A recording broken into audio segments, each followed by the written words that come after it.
We are live. Welcome to Late the Late Sesh. Sesh, everybody. Cheers, chat. I gotta get my chat up. Um, I As don't soon as know. you uh, said that, that's what I figured out too. I gotta get mine up. yeah. Cheers, everybody. I don't know if it's chronological in our private chat. Well, not private chat, but our chat on StreamYard. But Jay Patrick's first up to bat, and my eyes are terrible. I thought he said, "Come on, sinners." So Let's come go. on, sinners, but it's stoners, Yeah. stoners. Does kind of look like that. Come on, come all. Tons of laughter. He says, "Sinners and stoners, come join the sesh." Cheers. Yeah. Cheers, all. Welcome. Also, hit that thumbs up, like Jay Patrick says on the way Yeah. in. Thumbs up. Get on live chat. Yes. Get in live I'll chat. beat you to it, Dave. Sparta, you want to tell us what you're telling us first and before the show? Oh yeah, Uh, yeah. It's breaking uh, news. yeah. But I heard it first from my buddy Chef Rodney. He DM'd me today a little bit before the show.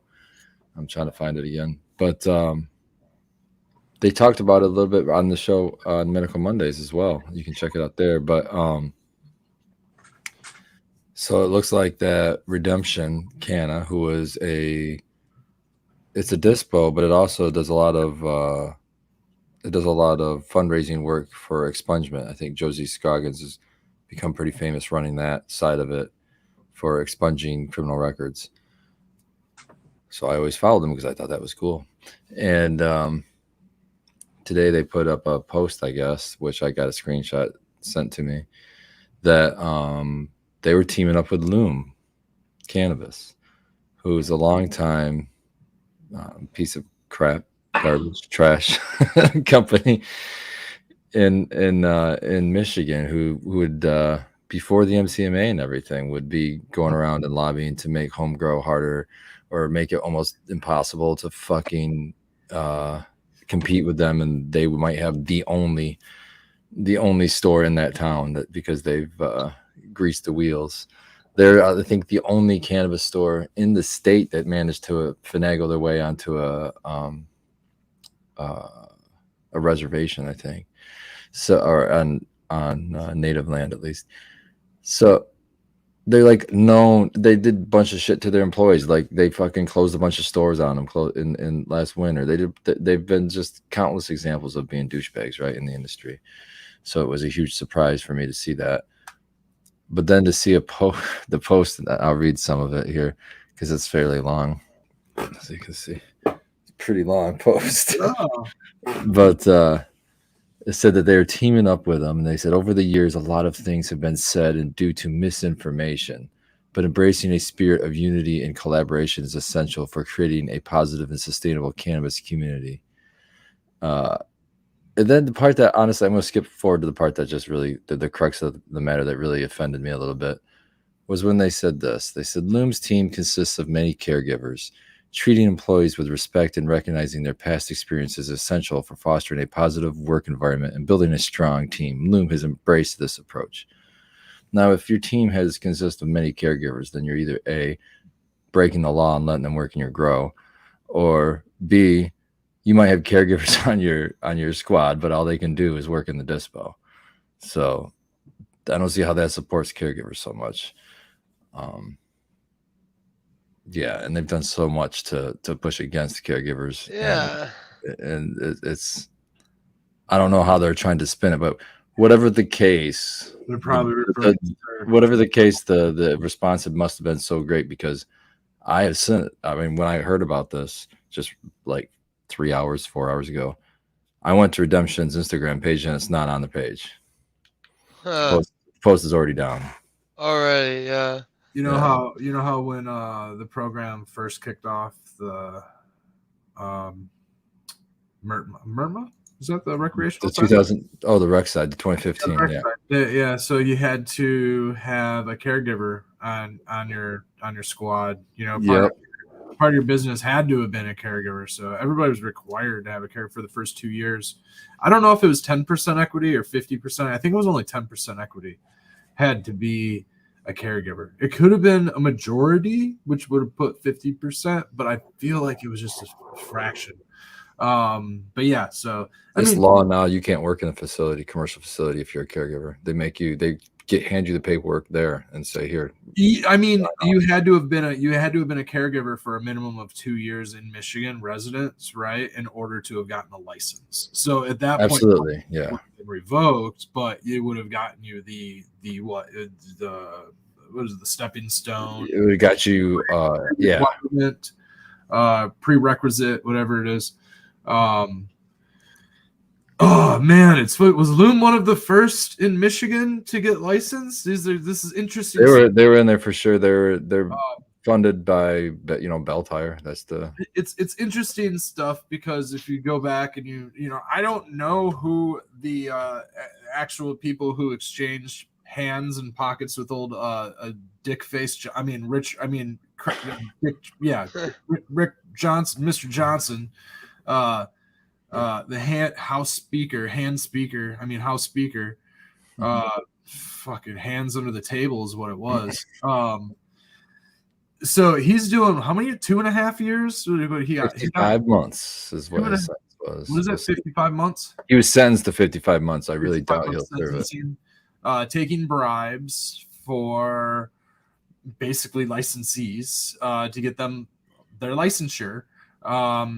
Taking sex worker bribes, all kinds of pansy stuff under the table, is going on down here. And so as of yet, what kills me is that none of the other, like the people that bribed him, those licenses haven't lost their license. That's where my thought is next. You know what I mean? And so there's speculation, right? Like you can go back and you can look at old news articles and find out who the first handful of licenses that were received in Michigan were, what businesses those were, and speculate.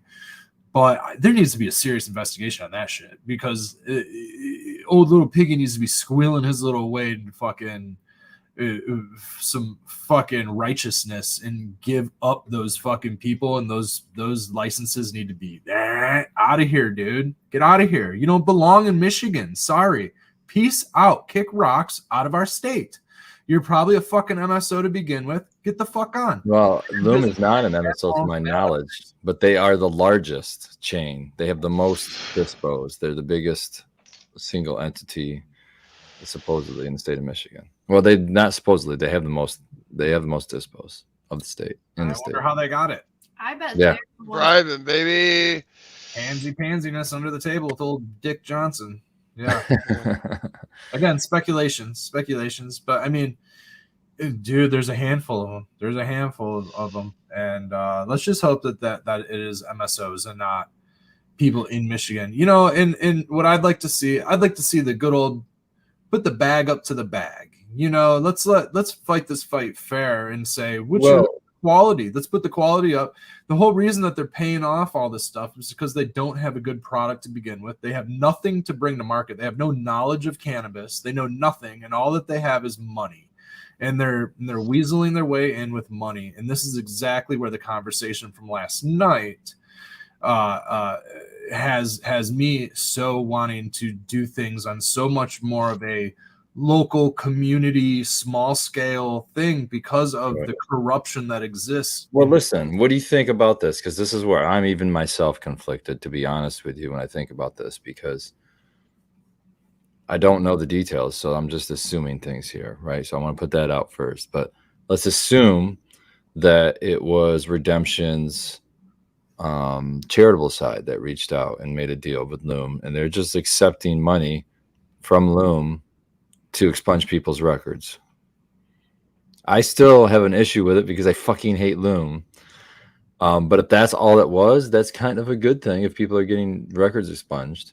But then again, I look at that post where they start talking Loom up and promoting them, and that's where I'm like, okay, that's my decision. I can't stand with you guys. Yeah. They're paying. They want the accolades. Yeah, is what they want. yeah. They're paying money to get a better reputation. Is what it is. They have a bad reputation, and they're paying. Yeah, they're saying their Hail Marys to fucking feel good about themselves. Yeah, no, that's not. That's not putting out. That's not talk about it. Be about it. That's not putting out the actual good product. That's not actually doing good. Like start a private foundation and do something else. You know what I mean? Like, be an actual good entity here in Michigan. Don't vote against patients' rights and caregiver rights, you know? Money, dude. It's all and on top of it is I feel like they're teaming up with people who do that. They're teaming up with the enemy, and they're washing their money in a way to make them like, oh, look at these do-gooders, look what they've done. But I still want them to do good. I still think they deserve to pay for that. I still think, and you know what I mean? let whatever company bleed themselves dry, get dishing out funds. You know, it puts them one step closer into receivership and not making any of their money back. You know what I mean? Yeah, it's a tax write-off, I'm sure, for them, but we'll see what happens. But you know, and it's I don't want to call it discouraging. I want to stay positive about it all, because I do think that there's a bright side to it. Like you said, like they're giving money to a foundation. There's this is me guessing. Well, a big if. Okay, yeah, big if on where the money's coming from. So yeah, assuming that. I had a thought on something else in a very similar sense. But what this whole cannabis thing has me like a real, because I always thought that you know, I never really wanted to believe in, you know, things like conspiracy and just stuff like that. I wanted to always think that, you know, laws were written for the betterment of the people and things like that. And, you know, but this whole cannabis thing, it's just clearly in the last 5 years, just watching it all play out, watching the battle revolt against, you know, cannabis entrepreneurship and small businesses, most importantly, and just even citizens, is that it's it's all corruption. There's so much corruption. And so that leads me to believe that there's corruption in our food industry. There's corruption in our medicine industry. There's corruption in our hospital industry, definitely in our prison industry. Like, where's the corruption end? Where do we draw a line in it? And where do we say that we've had enough of it and just allow our balls to dangle and get squished on? Well, that's what we're doing, though. That's what we're doing by catching these guys and letting the FBI do their job. And there was 4 or 5 guys that pled guilty before they got to Rick Jones. So that's a lot of work that they did to get to that. And then he pled guilty. So on the bright side, this is coming to light, you know, and I'd say on the bright side, hopefully more people understand that the corruption does exist, is kind of what I'm hoping comes out of this one. That was my point. That was my bright side point, is that hopefully more people will understand, hey, corruption does exist, and it's right under, it's in the people that we voted for. You know, it's in the people. I think we need. But it's still our duty to go out there and just call it out when you find it, and I think that's what pushes this kind of stuff to happen. You also do need harsher punishments for those in power and stuff, because it's like you guys are in power, so it's like not only because you're in power you should get harsher punishment, but to deter people in power from ever doing it. It's like it's serious. You're affecting at this point. Yeah, politicians, however many millions of lives in the state, however many millions of lives in the country.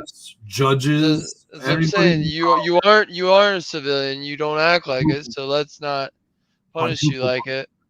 Let's scare people from wanting to do that who are in power. I don't know. Yeah, I guess that's encouraging.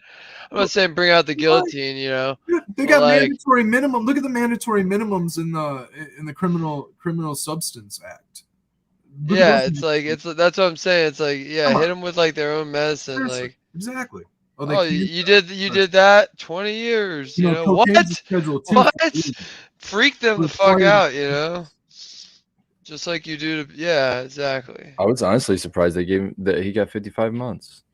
When I saw they had the father of the governor writing notes to the judge asking for leniency, I was like, what? I thought for sure, like Red was kind of saying, like, Michigan is pretty known for being pretty corrupt. Honestly, I just saw an article where they did a ranking. We were pretty close to the bottom of the 50 states as far as the government. Bro, I come from Florida, though. I know. I think they invented corruptness. But what the good thing is I'm encouraged by seeing sentences. You know what I mean? Like, yeah, that's true. These guys getting sentenced. They're getting caught. They're getting sentenced. True. It's not like the Purdue thing, you know. Yeah. Pay themselves out. Yeah, there's a silver lining in it. Yeah, That's true. But the licensees need to also be held accountable. They need to not. I agree, man. They need Yeah, to go no, out. I And agree on that maybe point. the That's a good investigation continues too. But I mean, they saw the ex Speaker of the House. That's the target. Hell yeah, man. That's the one you want to take out. Yeah. I believe in fair competition. They don't deserve to be our competition. That's not part of fair competition. Everybody else. Yeah, they should lose their license. I mean, the CRA should at least do an investigation and just fucking make you don't go bump elbows with the dude that's dishing out the license. That's not fair play. That's not what you do. You say, "Oh, well, I have better social capital than you do." Fuck off. No, we're not. Social capital is not a part of Michigan licensee. You know what I mean? It was all leaked. It was all leaked somewhere to the government, right? And they know exactly who gave those bribes, and they went to them first. And they're like, "We will rat on him." Exactly.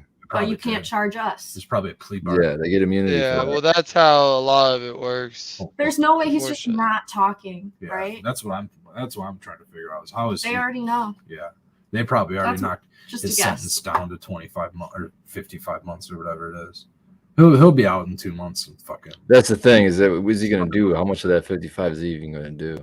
Yeah, no. That's what I'm saying. That 55 isn't actually that much when you have lawyers. Off his parole board. By the time he gets there, it's one of these cannabis companies will pay off. He may not even go. Like you can whittle with a good lawyer. You can whittle that to 5 years house arrest or community service or something like that. Like it all depends on judges and everything, and how much the public, the non-cannabis public, because we're still not a minority, but like as growers and who are into it and caregivers, it's like we're not a majority. So I'm talking like the public. They're not. I don't know if they're watching this. Not this show, but like the debacle with him bribing. Yeah. But so it's like you need that kind of stuff, and that's what a lot of the people hope is that like, oh yeah, it came out, and then everyone just quiets down about it. I mean, it's made some. I've seen it on CBS News recently. So it's national. Okay, that's good. That's good. Yeah, that's what you want. That's what you want. Like keep it up in the news and stuff. But yeah, that's encouraging for sure. But yeah, I can't get on with redemption. That was disappointing to me to see. Well, they're members of MICIA too, right? So how does that overlap? Because they're like what part of the head of MICIA or no, that's the largest cannabis organization in the state. There's more than I think last I heard, more than 300. Winewood Organics is a member of that. Right. So they represent a lot of different people in the industry. But yeah, so that one's kind of like a conglomerate. That one's like it covers big, small, little, tiny. They still have their ideology with MICA. Yeah, but they've been so the way I look at that group is that I look at them as somebody that can be an ally, that they could also turn easily for sure. But so far they've been allies to us on lobby days, for example. We use their office. They let us go in there and use their office in their conference rooms. We pass out the information that we have to everybody, all the different people we're acting as lobbyists at that point. And then we all leave there and go talk to different lawmakers and then come back to that same office, and lunch is usually catered for us. And that's put on by the MICA. And with their help, we fucking fucked up the MCMA. And I know that was a direct competition to them because that was another lobby group for sure. But it's like enemy of our enemy, They're still cannabis people. They're just commercial cannabis people. So it's like enemy of my enemy, you can be my friend for now, but just keep them at I would say when I play Total War and I take that theory, I'm always with the mind of as soon as I get that enemy, I'm going to swat you off from the left or right of me, motherfuckers. So, but yeah, I get you. There's another group out there. It's like the wholesalers organization or something. That's that new one. That's more. Yeah, that's more. Yeah, I was just gonna say that's more MCMA to me than. Yeah. MCMA was rebranded to the Michigan Wholesalers and something Association, or right. Yeah. Wholesalers and Manufacturing. More circle jerking under the table. Yeah, just change names. Gross. Try to hide under a different name. Yeah, dude, it's Do the another same shit. table. It's another name doing the same shit. It's personal, man. I use cannabis for medicine, and patients of mine have used cannabis for medicine, and it's fucking personal. You know, like they're coming at people. Like our township has such crazy fucking setback laws, dude. 100. Okay, you have Well, to. you gotta make it. You gotta make it personal to them. Then, right? You gotta. This is for a You character. gotta get right back in their face at their fucking meetings and Coming say down this needs to change. through the municipal. I don't like your tie. To the municipal.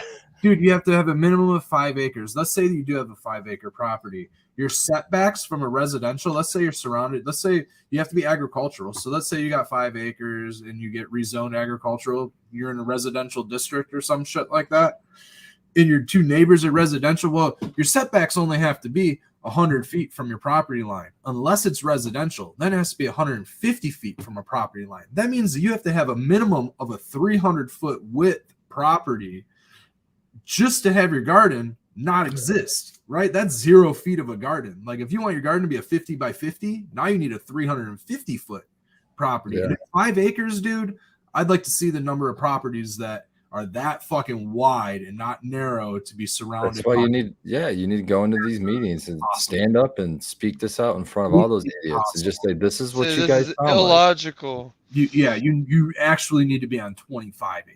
Or I mean, there's a 10-acre lot across the street from us that goes 10 acres deep. Here's what you do, Red. We couldn't get that. We want that property, but we wouldn't be able to be caregivers even on that property because it's not 300 feet wide. It's like 250 Here's feet what wide. you do, Red. You go down to that township meeting, whatever the next one is. You get you a spot, a ticket, so you can talk. You say, the first thing you say is this thing on? And then you go, Excuse me. Hello? are you smoking pot? Are you all high on pot? Making these pot laws? Yeah, what kind of law is What this? law is this? And then you go rip them one. Yeah, are you all high? That's a good idea, Big. That's actually not a bad idea. Yep. And you videotape it for the internet. I mean, if I didn't actually want to be part of the community's commerce and shit like that, I would most certainly go after that. But we actually want to be Yeah.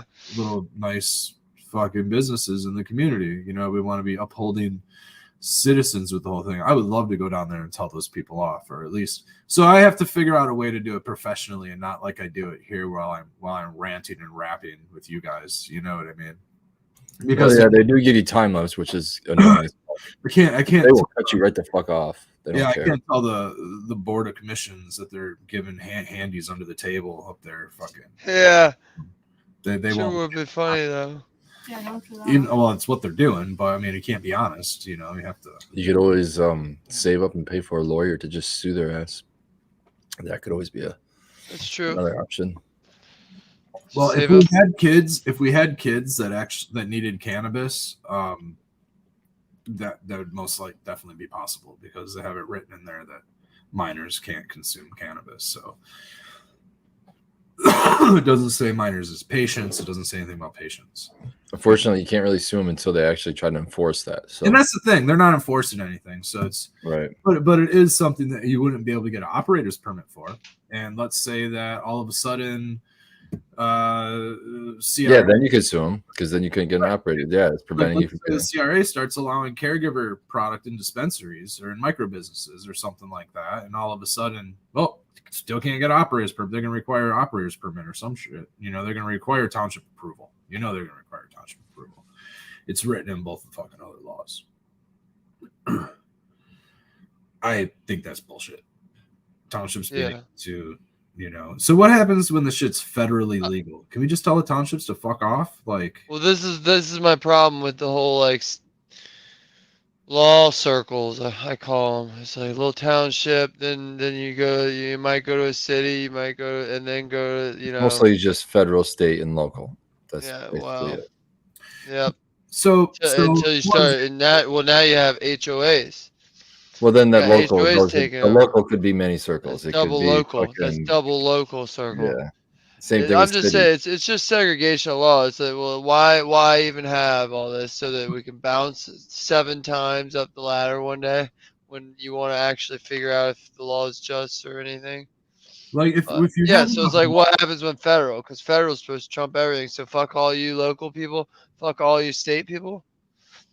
Well, that's what I'm kind of curious. Well, okay. So we have noxious weed laws, right? And if you look, like certain plants are illegal in your township. Like in our township, we can't have willows and fucking mulberry trees, and you can't have goldenrods, like a Michigan noxious weed. I'm pretty sure the Department of Agriculture says that that's illegal.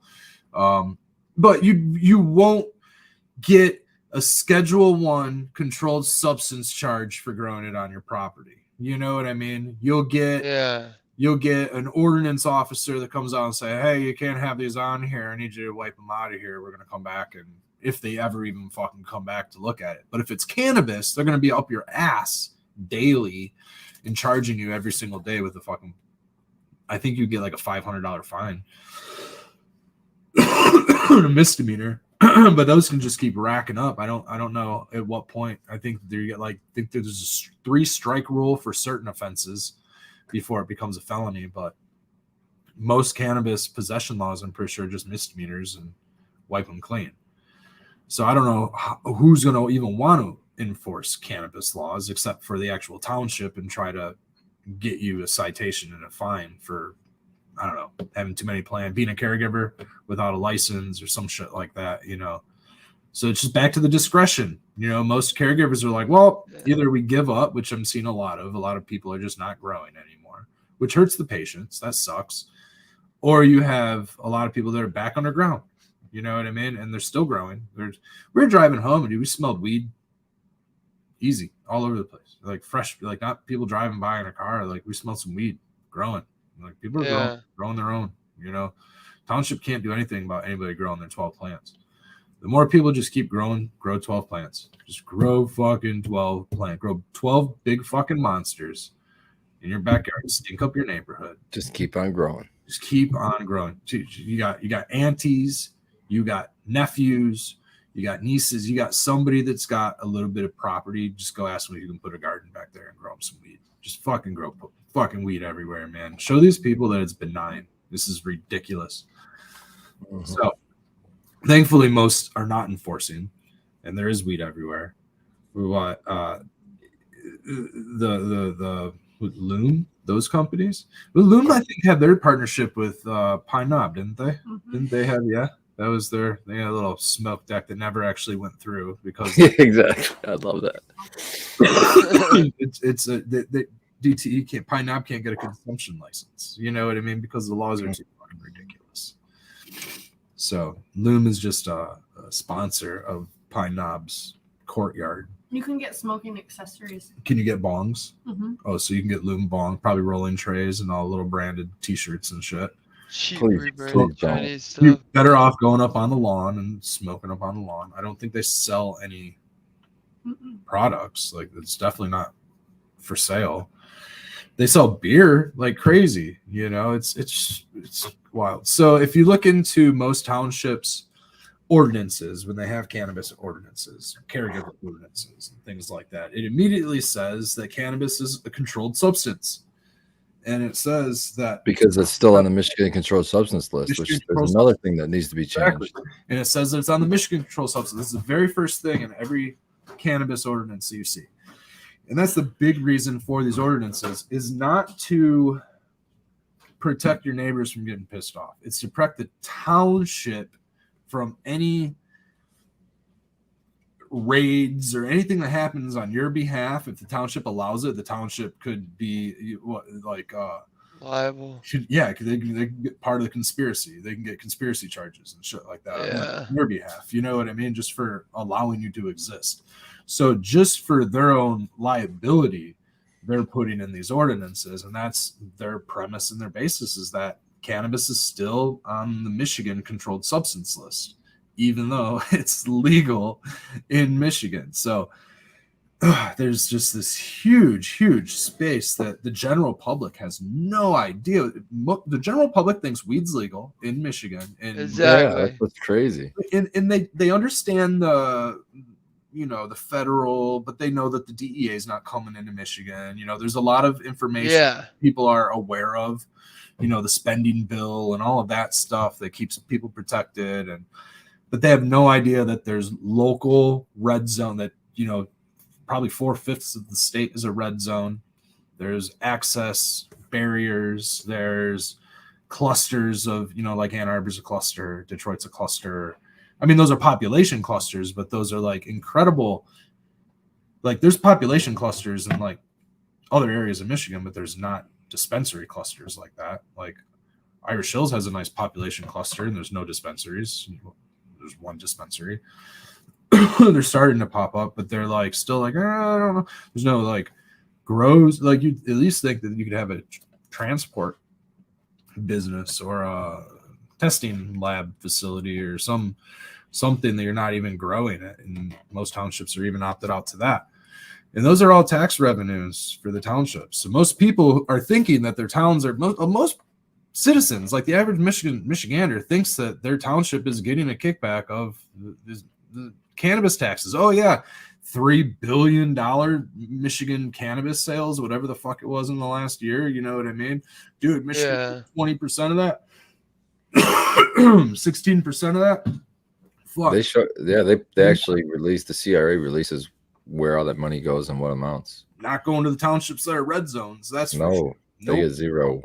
And the general public needs to know that shit because their townships could be getting some additional revenue and maybe their taxes would stop going up at such a drastic rate. You know what I mean? Really, it's just the people who run those townships need to know that. So, you know what I mean? You need to, because they'll start salivating when they see that, oh, I could get all this money. Bad information. Yeah. He goes by how many micro grows or dispos or grows. Micro grow in there. You know what I mean? Like if you don't want.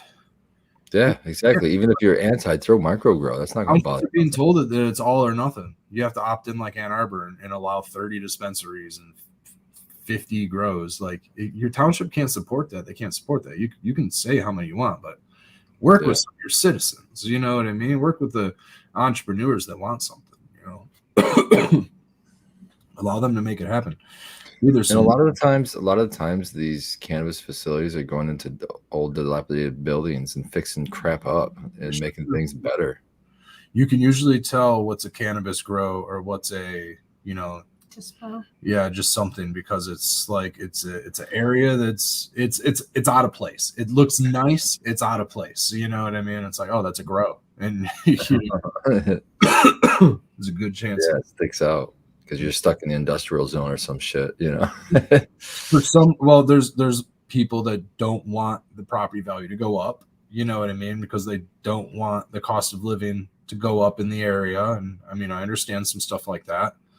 So like there's this ebb and flow. Like those areas should allow the micro businesses, because then there's not going to be the high value of a green zone. The way that the dispensaries are in like fucking Hamtramck or Detroit, dude. Like the second you're a green zone, like your property value fucking skyrockets. You know what I mean? They're trading and selling off green zone properties like fucking no other right now. You know what I mean? It's half of the fucking, like half the people making money in cannabis right now is in real estate. You know what I mean? And so that's part of the problem too. The money's in different places. It's funny, you look at real estate and find, especially commercial real estate, and you can find all kinds of cannabis grows, or you can tell where X grows or dispos or operations, because the first thing that's a tip off is you see a camera in every room. We were just looking at a house that had like 5 air conditioners behind the garage. I'm like, oh, they're a grow. It's totally a grow. There's an air conditioner going to like every 5 feet in the fucking back. Oh yeah, for sure. Yeah. Another one, the pole barn was all retrofitted. It had a whole bunch of carbon filters and dehumidifiers sitting in the corner and shit. I'm like, oh, there's another grow room. All these houses just have grow rooms set up in it. When I was moving here, there was one advertised as a grow house for sale. I'd say leverage your It was growth. like Yeah. $300,000 or 350 or something. It was a house, nice house, decent house, and then it was like 100 by 300 foot pole barn with like a 400 amp breaker, a panel, and like gas and everything. It was like grower's dream. And Yeah, 400 amp. I've seen a couple pole barns with 200 amp and got pretty jealous. I got 200. We've got 200 on our shop, but it'd be nice to have like a house with a 200 on your fucking. Well, like I found out mansions and stuff will get like 400 and stuff. Yeah, I guess so. Like, yeah, it's ridiculous. Well, they usually have 2 or 4 air conditioners just running the household. Yeah. You know what I mean? Yep. You really do need it. Yeah, it's super, Do we? Because we lived thousands of years without HVAC. so wild.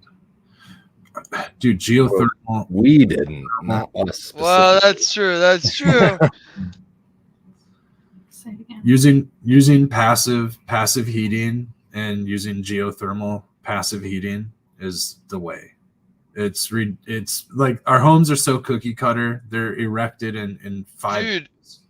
I called my plumber To put it in, it's ridiculous. and they have an automated message now, and it's basically selling you geothermal, and it's like it's 60% to something, better efficiency or saves your electric or whatever.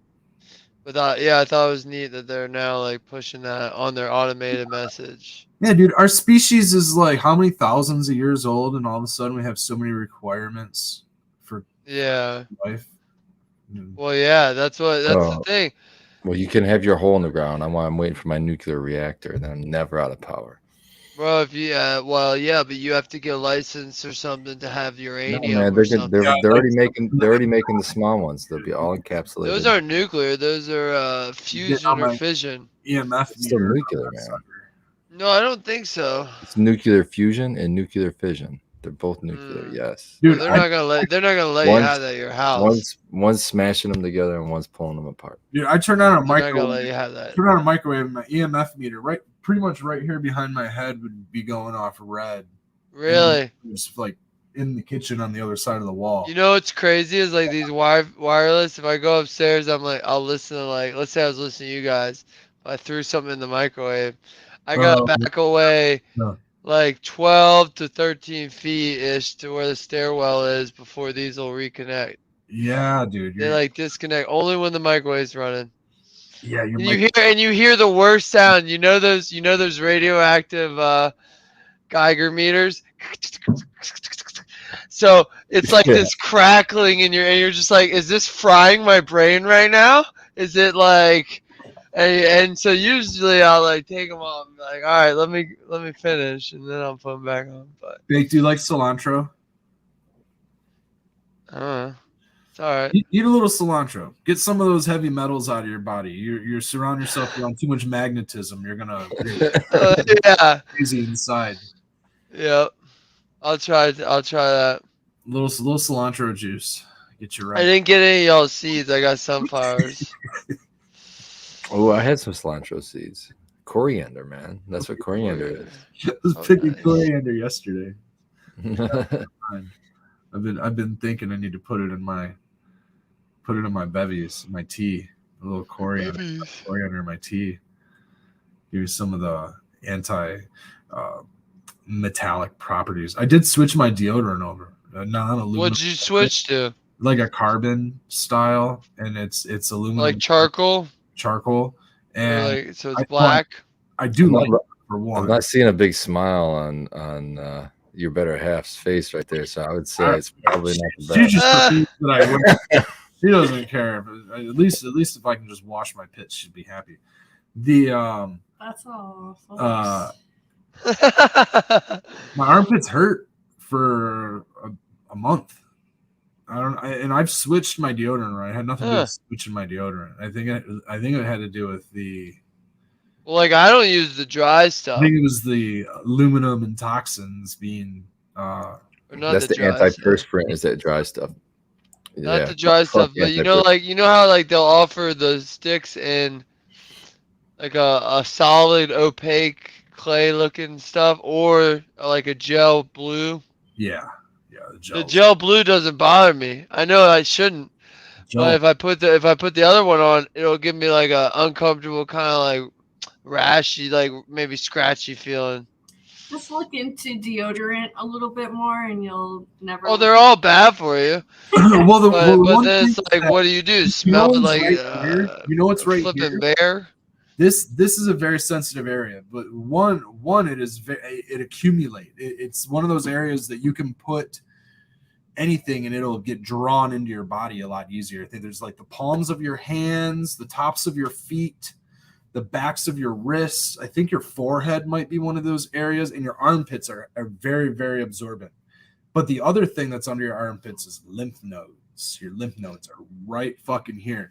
And so I think that's what hurts when you change deodorant, when you go through puberty, when you and you guys have your armpits hurt when you're going through puberty, have those lumps in your armpits or lumps in your nipples and shit like that. Those are your lymph nodes. Pretty sure you should get your lumps checked out.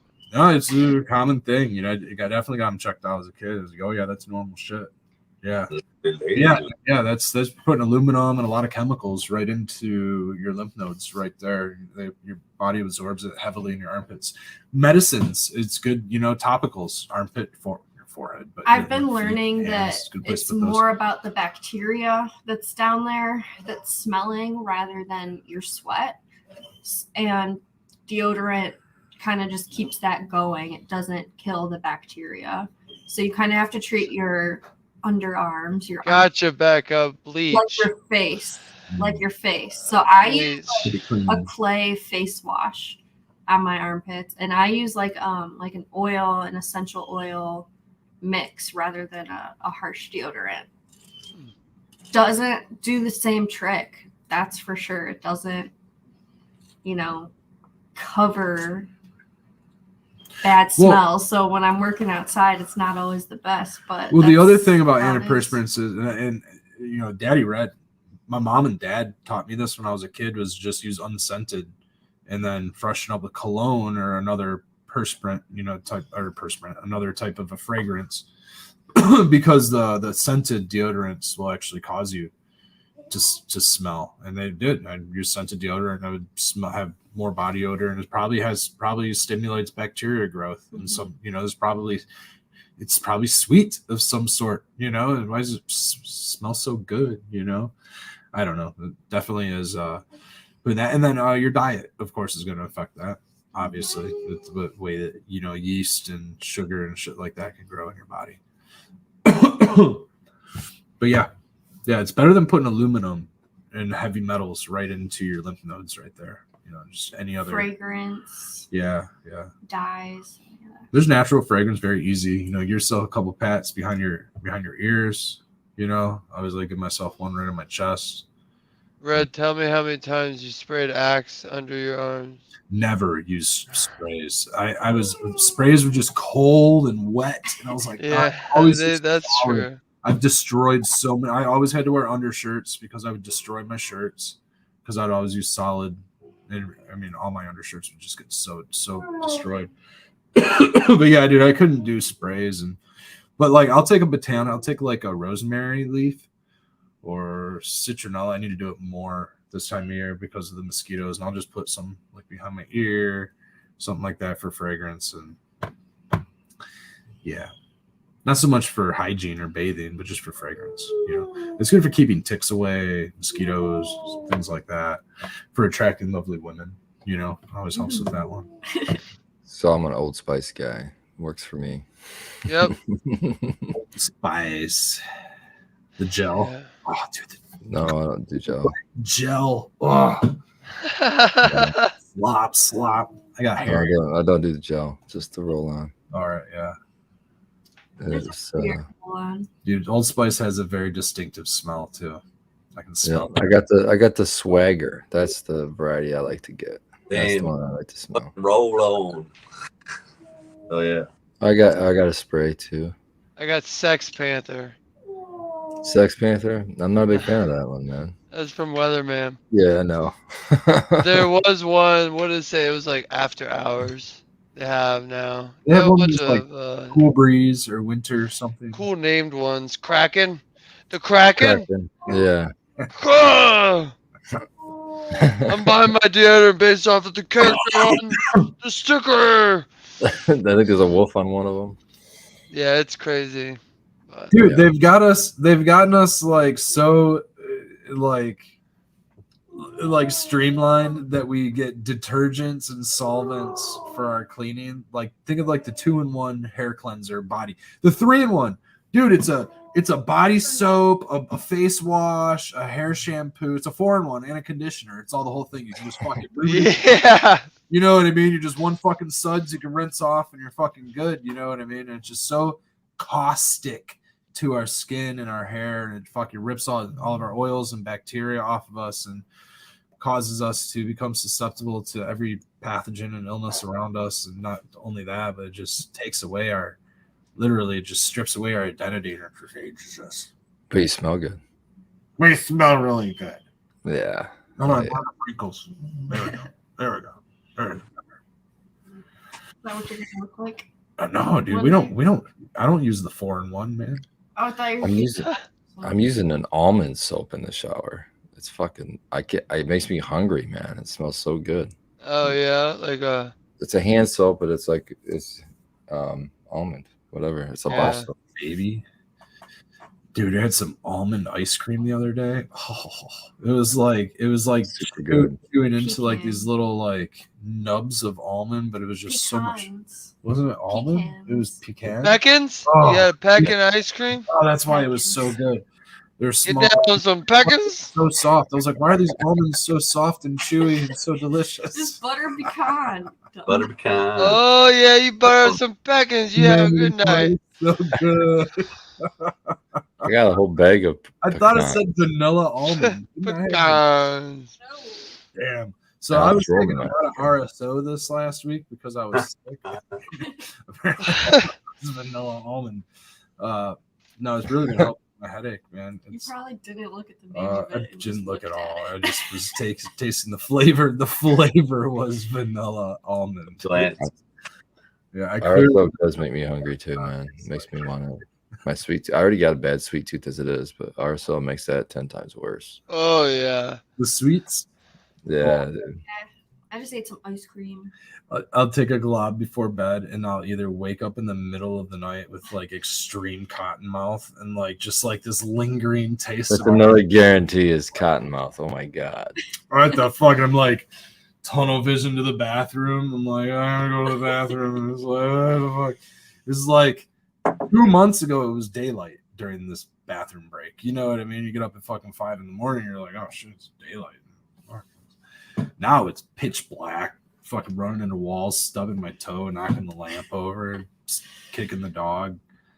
It's a fucking totally different place getting into winter. Good old morning bathroom break. All right, so, and I've been dosing with a little bit of CBD isolate because we don't have like a 1-to-1 to make RSO with. I'm gonna. I do have some Dankovich flour, and I think I'm gonna do that next and mix a I little. got some soaking right now. I do. Rich flour. Older material, so I'm super happy to use that. I like the nighttime stuff anyways, but the combination of switching up my diet and adding that RSO and the CBD has like faded a persistent headache that's been kind of going from my neck to my temple to the back of my eye. Like, and I've talked about this thing like back in February. Like, you go back into some shows last year, earlier this year, like I was talking about, this thing has been persistent daily thing. I had 4 days of relief. I don't know what the fuck it was, but it was the only time You did some other stuff though too. You didn't drink coffee. I stopped drinking coffee. Well, okay, I've been drinking decaf like all year, but I stopped actually drinking coffee and I switched over to just herbal tea. And drinking more of that. I was taking some, What herbal tea were you? What specific herbal tea? specifically ginger. Oh, well, that. So I That's know there's good shit. anti-inflammatory properties in that. But I was also eating a lot of soup this week with tons of herbs out of our garden, including putting turmeric and peppercorn and things like that in there. This is like witch's brew. You know what I mean? Like put your intentions into what you grow, you know, and you harvest what you grow, and then you put it into a water soluble form and you steam it and you make this wonderful soup, and you intake all of the properties of not only the nutrition that you grew, but all of the intention that you put into it. And that's what makes it more medicinal in those, you know, type of ways.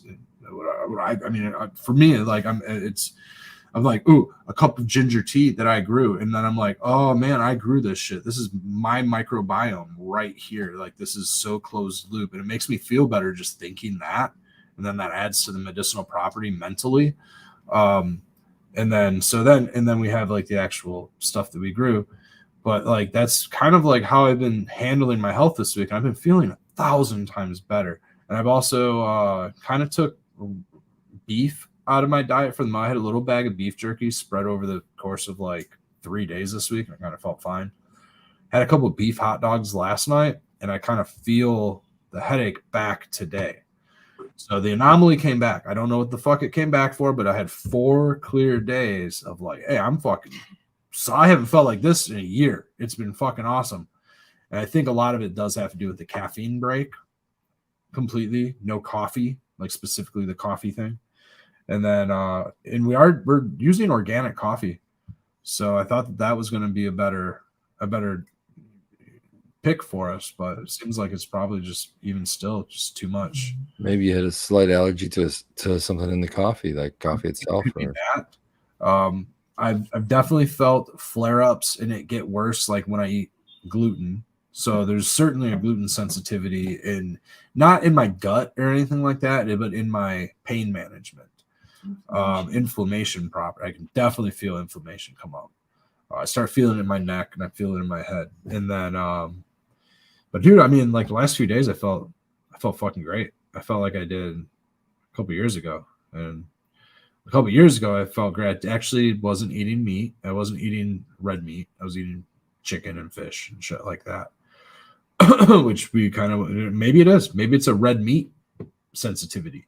And we've been eating better red meat. We've been eating grass-fed meat. We've been eating, but even then, maybe the grass-fed. I mean, we don't know if it's not glyphosate-free. I don't think that does it have the glyphosate-free label on it? No. So yeah, I mean, it could be that. That label even exists? It does. Yeah. Oh. So it's a glyphosate-free label. It's a new label. It's new. I was gonna say, There's a glyphosate-free label. There's I've never seen that. certified, Nice. grass-fed. There's pasture-raised. There's a handful of these labels that do exist. I didn't buy any cereal because of glyphosates today. I haven't been eating cereal. What do you eat? Because you eat There's salt. nothing on the cereal aisle that's not probably full of them. I like to eat. It's called Sunrise Crunchy Honey, Sunrise Crunchy Maple, Vanilla, and it's gluten free. It is organic, all organic ingredients, and I really like it. So you can speculate that it's glyphosate free if it's organic, but the problem is, according to Elliot Coleman, and a big reason why the real organic label exists, and they're trying to push a better than organic approach, is because that glyphosate has been used for terminating crops in Looks kind of good. Inorganic, Honey USDA certified organic. Sorry, I've got a sugar sweet tooth, so I always ate Fruity Pebbles. Is my favorite cereal forever. Cocoa Puffs. I love Fruity Pebbles. This is like organic.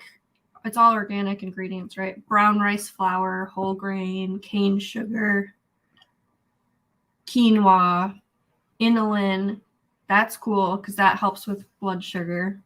Flax seeds, sea salt, buckwheat flour, amaranth, molasses. So there still is sugar for sure, but what's the forms of sugar? Molasses and what else? Cane sugar. Cane sugar. Organic cane sugar. It's still blasted in some way, I think. I'm sure it's hydrocarbon extracted, but probably CO2 extracted. You know that? I bet that's probably more or less down the lines of sugar. Organic sugar, but I wonder where that shit's grown. It's interesting because there's like they use organic practices, but then they also use conventional practices. Like it's kind of strange how those farms operate and how they. I mean, USDA organic can't be completely dogmatic, or else nobody would have any food to sell. You know, it'd have to be all yesterday, like a complete conversion of the system. So they gotta let some leeway go. You know, I'm sure that there's some allowances based on your local.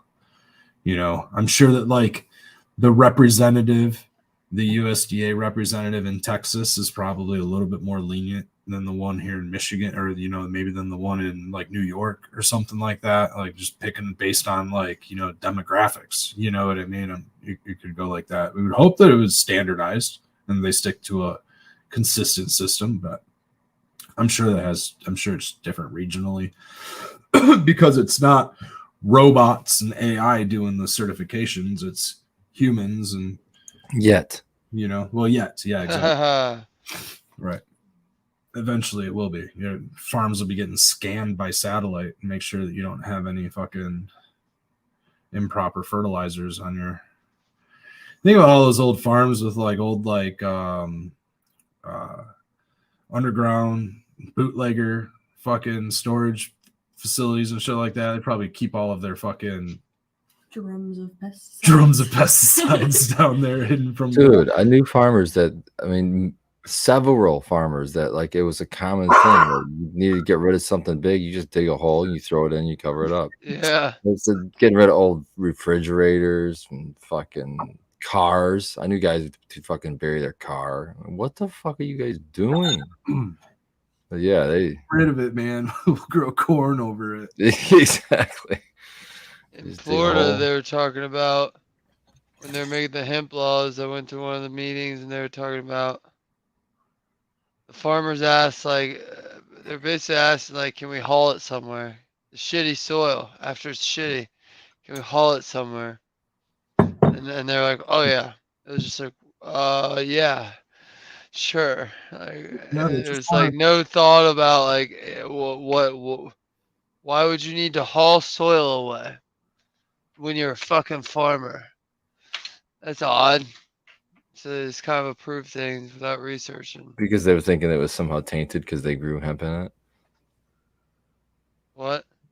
Oh, because it was a hemp field, they had to haul the soil away, or they wanted. Yeah. This was a meeting when they were legalizing, so they're hashing out the rules with the public. Oh. And they're thinking that they're the farmers, like when they over nitrate the soil, let's say. I guess a practice I learned was that they will haul some of the topsoil away and just replace it or something. Oh, okay, I see. Or just start using it lower, you know, a foot lower. But yeah, I was just dumbfounded. And then the people in charge were kind of just like, oh, okay. We'll write that down.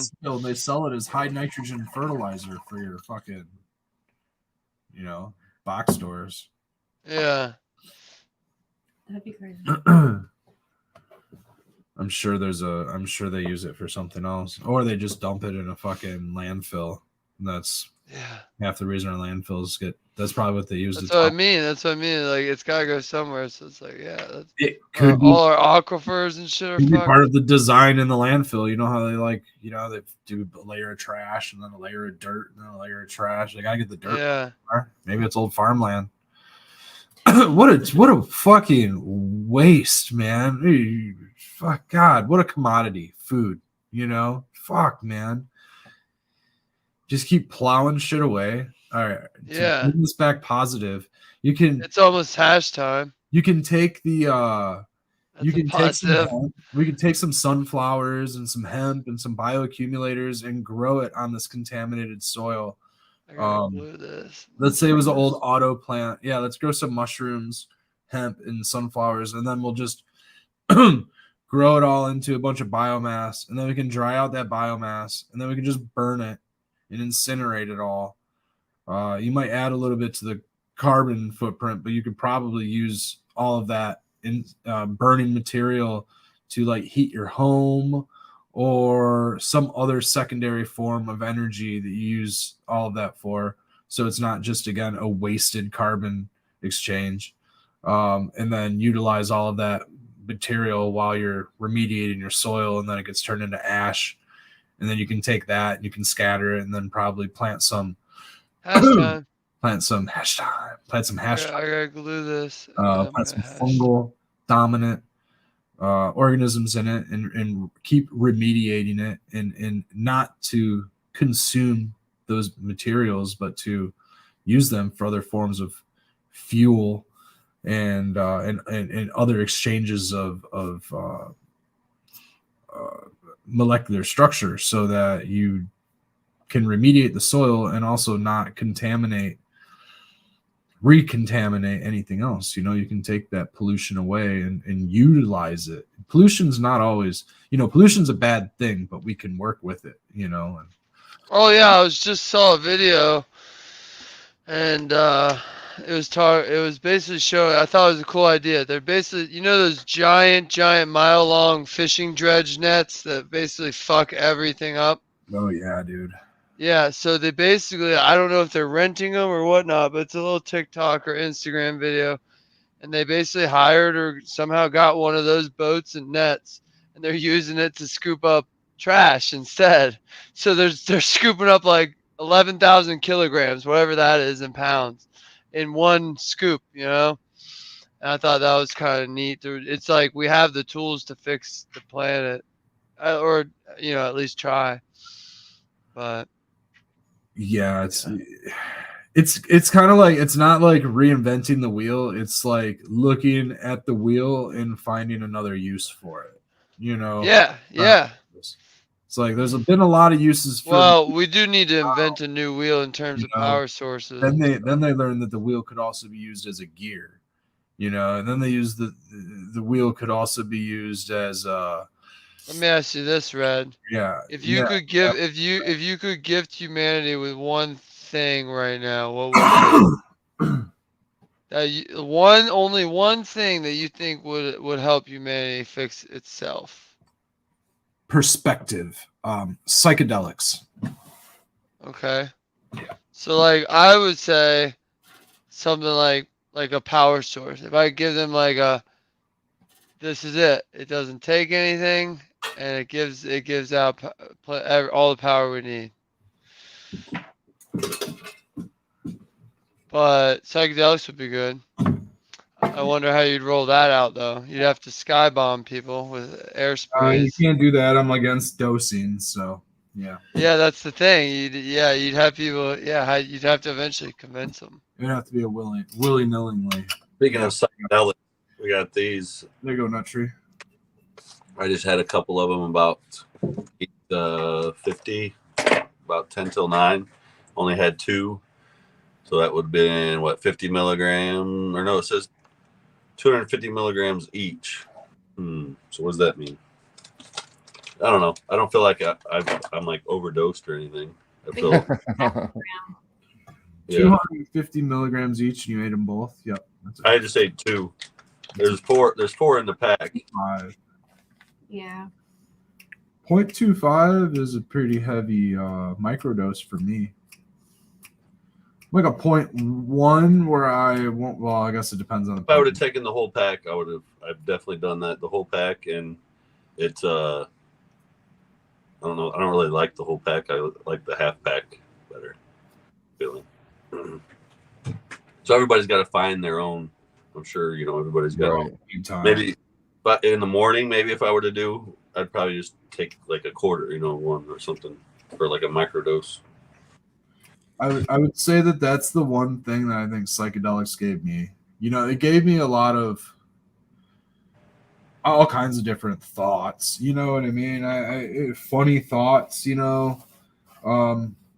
Some people become a little more eclectic with their likes, tastes, things like that.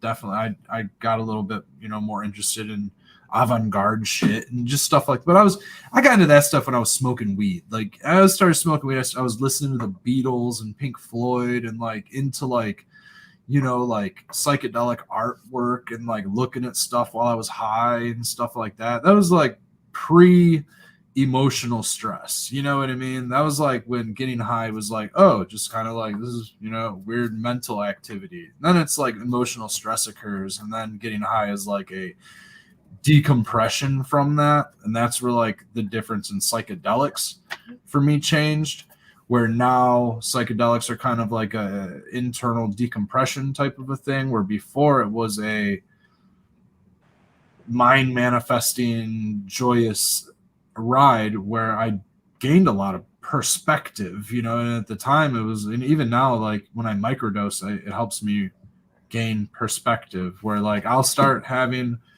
depressing or bad negative thoughts, maybe not depressing thoughts, but negative thoughts for sure. Sometimes cannabis can make it worse. Sometimes psychic mushrooms can make it worse.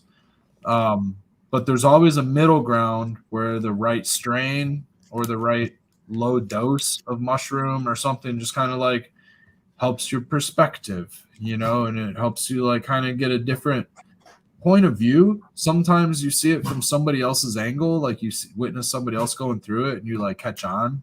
Most of the time I feel like we're blind to a lot of what's going on around us, but when we are under like an influence of mushrooms, LSD, or cannabis, or even caffeine, we become like almost hyper aware to what's going on around us. And sometimes it's just like the lyrics in a song. Sometimes it's watching a neighbor walk down the street that you become hyper aware to some other activity. And all of a sudden you almost, for me, I would reflect someone else's, awareness on my own and become aware of what I'm doing based on what others are doing, or what others is going on. And then it's like, oh, you have this hyper awareness, and the hyper awareness almost allows you to gain a different perspective. Perspective's key in all kinds of things. Like most people are just like, oh, drugs are bad, but they have no perspective on what if someone says drugs are good. You know what I mean? And it's all about perspective on what a drug is, where the dosage line that makes it a good and a bad thing. Like, yeah, it becomes bad when you harm yourself or other people, but if it's helping, now it's a good thing. So, and I see cannabis and psychedelics definitely like add empathy and other ways of navigating the human community that we have. And I think that's the big thing that a lot of our lawmakers and just people just don't have perspective. The people who like try to create social justice and all these other things, like they need perspective. Everybody just needs perspective, Oh, yeah. Call this segment perspective. Perspective, yeah.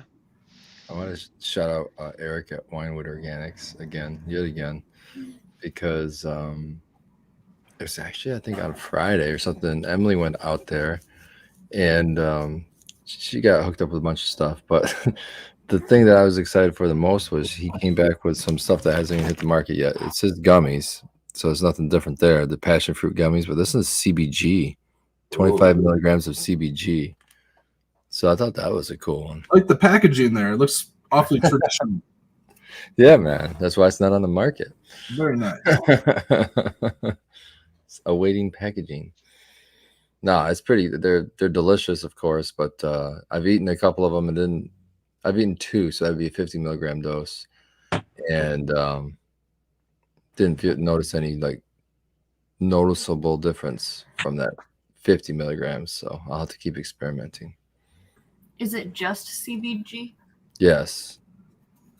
Yep, just CBG. He had a bunch of different ones. He had some isolates like in I think they're tinctures, but they're little tiny bottles. And there was one that's THCV. There's a CBDV or CBV or whatever it is. There was what was the other one? There was a third one, and then he had a triple blend that had like those 3 together. They tend to work better together for sure. I think CBG, I don't know that you get like the high sensation. I think it's more. It's supposed to be more like alert and focused, I guess. Yeah. I've heard that with THCV also, like energizing, but still a high. So maybe that's what's giving the sativa-like effects when people pull their cannabis early. You know how you say like you want more of a cerebral high, you pull it early. Mm-hmm. Maybe it's a CBG thing. Maybe I wonder plants that we took down early, because of lack of watering, maybe, they will have that effect possibly. We'll have to see. Yeah, I'd still try to get something out of them. If you have trichomes on it, dude, they used to dry weed in the sunshine, man. Those plants are fine. You know what I mean? And you just extract, make some oil or something out of it, make some butter, make your edibles with it. I have some of one right here that I grabbed some of the chem just to try to feel how hard the nugs were. And there's about 3 plants I feel confident that are worth smoking, I guess. Still, I feel like the CBG's coming on in like week 3, week 4, like right when you start seeing trichomes and shit like that. I'm guessing there's cannabinoid. Yeah, be interesting to get a test. I've never tested anything that early, but I have a feeling that it's there. Right when it starts to get a little sticky and smelly, I think that you're getting something. About week 4, and yeah, I mean anywhere between week 4 and 10, you probably start getting some sort of production. You're not gonna get yield, but you're gonna get something. I try it out, man. I'm sure it's good. It might not be the best to smoke. It might be a little harsh being early, or the chlorophyll is probably really heavy in it. You know what I mean? Because it was early, it didn't get a chance to like senesce, and feed out, and But otherwise, it's probably going to be good. You'd probably make some good butter with it. I don't know. Maybe we'll get a hold of somebody to blast it. Yeah, blast it. Make some hash with it. Might have some good dabs. I would be interested in what it tested at, what kind of cannabinoid ratio it did have. Yeah. The place we used to get our. Go ahead, Troy. Not Troy. Who do you recommend get it tested? If we would get it tested, isn't Fergoli go to somewhere, or you guys use somebody? We use PSI Labs, but PSI. It's right by it's 15 minutes down the road, and it's been here. I've used it since like 2013, 2014. Guys, how much do you need to bring in to have them test? Flour is usually just a 1 gram sample. Okay. A 1 gram sample, and then you can pretty much take that. I think they usually want like a 0.5 gram or 1 gram for concentrates. They want because it's by the gram, weight per gram. And so you just give them a 1 gram sample, and they're going to get your percentage off of that. For most things, if it's an edible, you just bring them the unit, and they'll give you like the milligram per unit if you want, or you can get milligram per gram of weight, or however you want to get it. So they can be pretty accurate with their stuff, but they also have a price guide, and on that price guide, I believe it tells you how much product you need to bring in to them. Their pricing has always been compatible. Back in the day, it was like $30 a test. It might have gone up to $40 a test by now. Hopefully it's not any more than that. God, I'd hate to see $50 a test. That just sounds heavy. But they used to include micrologicals. Is that a word? Microbials? Yeah, they used to include some sort of a microbial test on there, but now they just do a visual inspection for that price. They'll give you your water percentage. They'll give you a handful of other things, but most importantly, if you're just searching for cannabinoid ratios, and it's going to be a much more expensive test if you want to test for aspergillus and all the other microbials. That's a couple $100, and then a heavy metals test on top of that is going to be a couple $100. And you're probably going to need like a 1/2 ounce material for each of those, but I've always just used PSI. Super easy, super friendly. We got friends that work for them. You get the terp results back too on those, like you can do terpenes. It would be a separate test and a separate cost. I believe you can get it done with the same sample. I think that the same 1 gram sample, you can get both tests taken care of on that. That's something you're gonna have to ask them about, but they have friendly customer service, knowledgeable customer service. Customer service surrounding their portal and their website is a little because it's like a third party that runs their like portal type deal. So it's like trying to get some things that happens sometimes. I had to get that out there. You guys are like the same. Yeah, I know. We're just sick at the same time. Nothing came out. That's his normal like reflex gag. He's been doing that for a couple years now. Sounds great. Yeah, they'll test shit. They'll tell you if you got CBD. They'll tell you if you got CBN, THC, all them fancy acronyms. Keep going. No, I don't want to. The CBD supplier, isolate supplier I used to get had a plethora of other cannabinoids, and I actually was just thinking about because we have to get more. I just used the last of the CBD, made the last of our CBD. I only got a couple thousand milligrams out of it, so I only have like 5 grams of CBD. So I need to get more CBD, and I that 5 grams of CBD. I've gone through 2,500 milligrams of CBD in the last week, and I didn't even take any the last couple days. So I've been downing this stuff, and it has been helping out. You have to think that the effective dose of CBD is in the range of like 150 to 300 milligrams for the average size adult. So I'm in the range of 100 to 150. Every time I try to dose, I try to put about that much in. There's only 500 to 1,000 milligrams in a vial, in a bottle. You can go through that pretty quick.